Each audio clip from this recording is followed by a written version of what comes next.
Today's segment is going to be called Making the Right Decision. I'll be talking about more of the ban list. Anybody else noticed yesterday that every Yugi tuber out there, DZEV, Simo, hi, everybody made ban list discussions? Does that mean it's time for a ban list? I don't know, but trust and love, like this video, comment on this video, subscribe to this channel, make sure you guys enjoy the content, and that is my free plug. Let's dig on into this, shall we?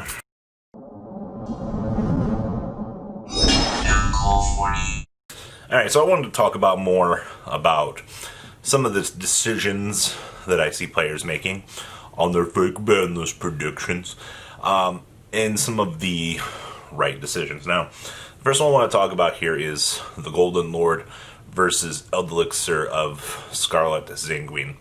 Now, if you guys know, Simo's been pushing for Scarlet to be banned or to be limited to one for a little while, and I've been advocating it as well. But I was thinking about it after yesterday's video when I brought it up. What if Konami does choose to go after the Golden Lord? Alright, so unfortunately the entire deck falls flat on its face if the Golden Lord does end up getting limited to one.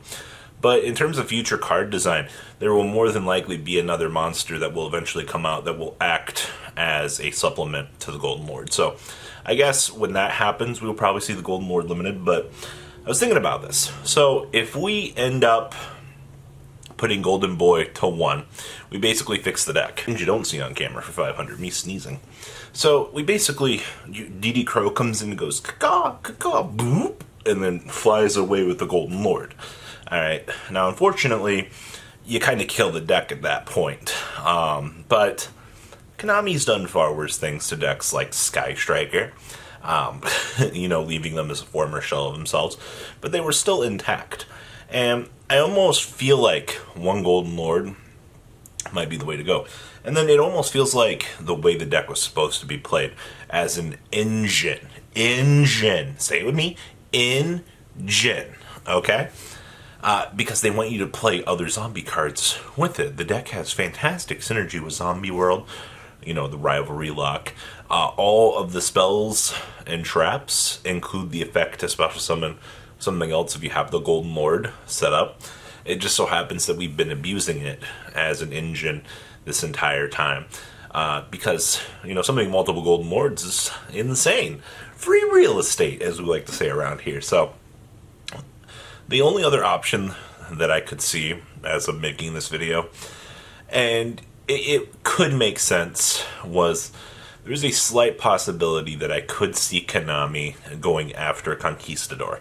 Honestly, Conquistador's whole popping something through a trap effect is really interesting in terms of card design. It's the first time the trap monsters have been relevant in eons, like literally eons, okay? So I do think that we could see a Conquistador hit. We could leave the other two alone. But once again, the title is Making the Right Decision. So Konami's got multiple choices ahead of them. I do think that the Conquistador hit would be enough to paralyze it. Going after Scarlet definitely slows down the deck.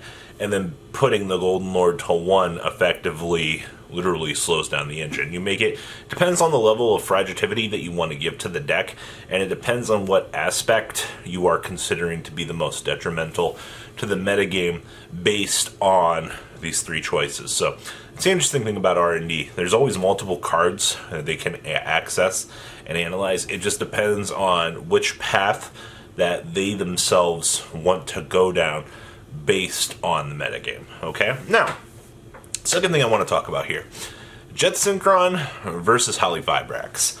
Now, the whole argument for this is as follows, alright? So, Konami has always been a company that likes to go after the cards that cause other cards to be problems. Interesting, right? So, at the time that Halifabrax came out, we saw things like Global. The one card, Needle Fiber, got hit. What a shocker, okay? So then we have Plague Spreader, we have Jet Synchron. So last ban list when it was rolling around, players were like, well, they'll just go after Jet Synchron at this point because, you know, it's the next one card starter for the deck. And then players are like, like, no, they're not. And then, even to this day, we're a couple weeks away from September here, and your player base is like, Jet Synchron's still the problem. Alright, it's not the fact that you can special summon an extending tuner. It's not the fact that you can, convert it into a link cross with it being a link 2. No, man, it's the fact that it's a 1-card starter. Okay, 1.5 because you have to discard a card, blah, blah, blah, blah, blah, semantics. And you've also got Plague Spreader, who does the exact same thing. But, you don't hear players going, no, let's ban Plague Spreader. No. It's not how it's happening right now. It's just there are less searchers for Plague Spreader because, some people made cool searching cards for Jet Synchron. But at this stage where we are right now, I do think that going after Holly Fibrax is the much better call. You're entitled to your opinion if you think that Jet Synchron is the appropriate hit. But, we've never been much of a channel for kink shaming. But... maybe we should start.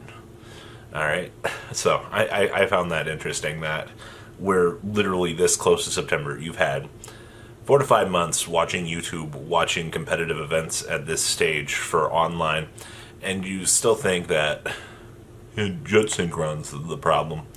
Yay, grands. Okay.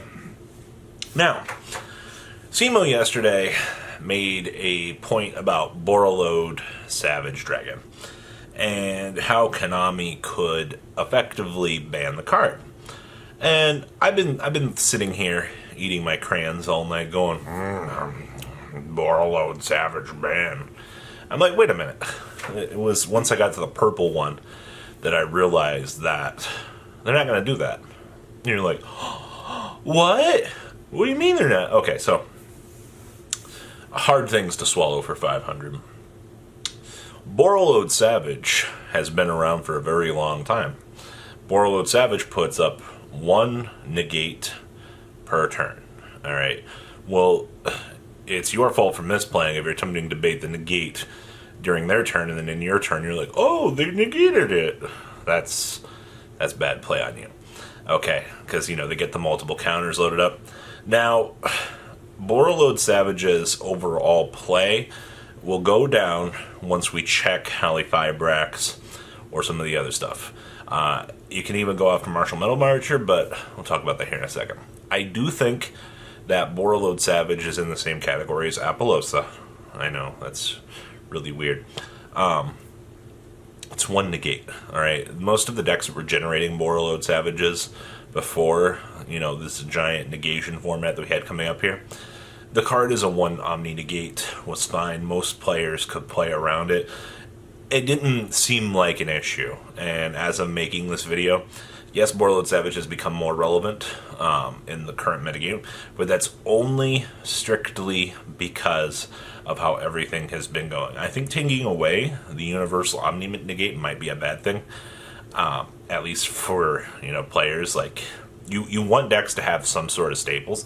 But when you start tampering with things like this, you just start lowering down percentiles and things like that. So I do think at this point, with the current power scaling of the format, I don't see any reason to go after Borreload Savage. Like, that seems pointless. Now, last little thing I want to iterate here is Martial Metal Marcher. Now, in the grand scheme of things with the whole Jet Synchron, the whole Holly Fibrax, the biggest thing with Martial Metal is he is acting as a revival extender on a Link 3 Synchro. Now, you're probably like, well, that's fine. Like, you revive it, it converts it into a tuner, you climb up some play. But I'm kind of curious to know how Konami's going to value that card. Because, honestly, once we get rid of our good friend Link Cross, Martial Metal's play value does go down. I mean, some decks will still use it, yes. But the thing is, I almost wonder if Martial Metal is ban-worthy because of its extending power for this deck. Don't mark my words on that. It was just something that I've found relatively interesting. There was a little bit of chat talking about Martial Metal earlier in the format here, and then it kind of just died down. So I want to reiterate that once again, that Players have talked about martial metal being ban-worthy. Is it truly the go-to? I don't think so, but it's always interesting to see what the player base comes up with these things. Or, you know, you're like the Trolls on Zodiac, and you're like, Zoborg the Mega Martyr needs to be banned. It beats my deck. And it's like, y'all need to stop making ban lists based on the things that you lose to. Because that's not how this game works. Alright, think about it. You're like, oh my god, Fiber Jar needs to come back because I miss it. It's just like the people, it's like, it's been too dang long. Alright, keep that card out of the game. I never want to deal with it again. So, that completes my thought. I'm kind of curious to see, you know, the differing opinions on some of these things. But, I don't know, food for thought. Guys, like the video, comment down below, tell me what you guys think. Should I get channel members, by the way? Should I make some Robbie emotes? I don't know, I was just curious what people think about that. Okay, guys, I'm out. Peace. Thank you, patrons, for making the ride never truly end. Without you guys' support, well, I would probably be doing Truffle Shuffle videos for a living. Guys, please check out VanCool40 for all of your Cardfight Vanguard content brought to you by MCool40. And if you are looking to pick up singles, check out mcoolgames.com for your trading card game needs. Thanks for watching, everybody.